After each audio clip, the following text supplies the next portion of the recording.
Before we had noticed that we could open, we weren't sure what was gonna happen. We thought, if it went on for another month or two, we were gonna have to just go bankrupt and close.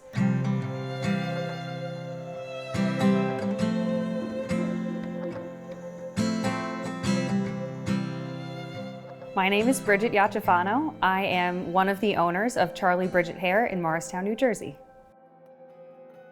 So I've been in the hair industry for about 6 years, going on 7, and I used to work in New York City, but I decided that it was time for me to come back home to Morristown. I'm from Morristown originally, and it just happened to work out that my 2 sisters were both also in a phase of transition, and we decided to partner together and open a hair salon.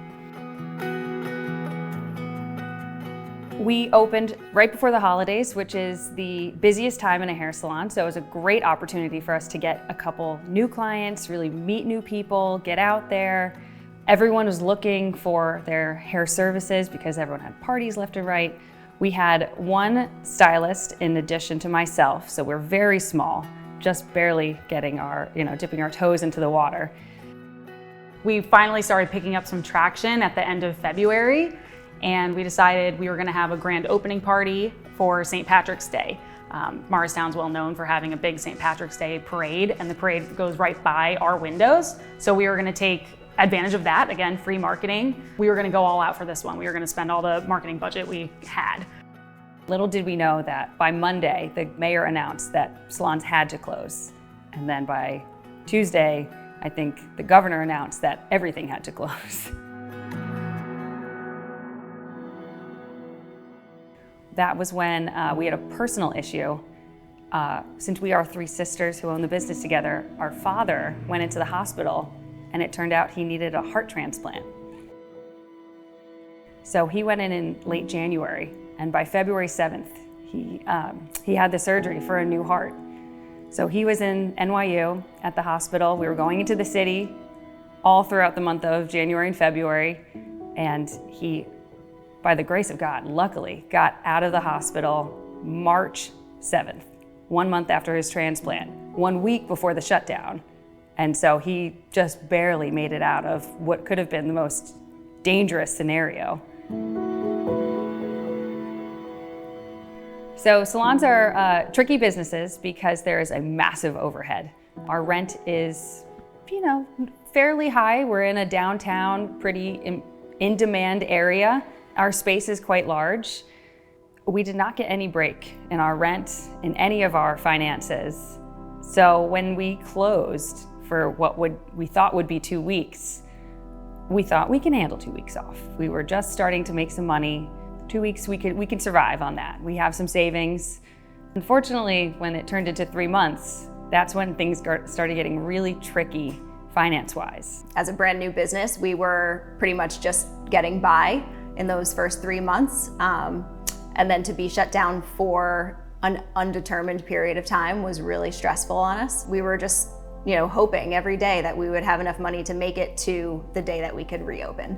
We were thinking, how can we keep our name top of mind when everything opens up again, and even try to reach new people while we were closed, because we couldn't do what we do here, which is provide services. We did not have that much savings.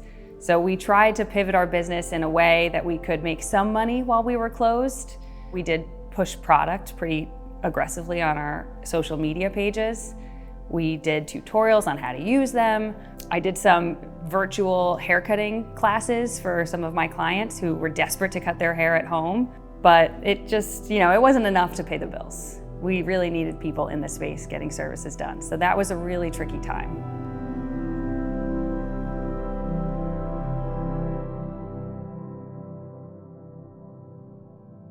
During the shutdown, we had no word from the governor, from the State Board of Cosmetology, from the town, anything about when we were going to be able to reopen. We were just playing the waiting game.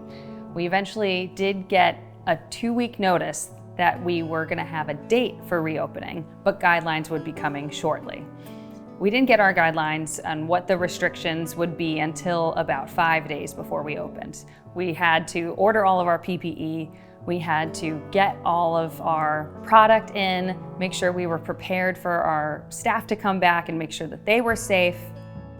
It was a lot of work in 1 week, essentially, and we just threw it all together as fast as we could to be open that first day. We opened with a full book of clients. Every day we were booked all day long from 9 to 9. We had new people reaching out to us for appointments in that first 2 weeks when we got notice that we could open, that we had never met before. We're not sure how they found us, but we got very lucky. I would say about 90% of them came back for multiple appointments following that. So we've retained a lot of the new clients that we got.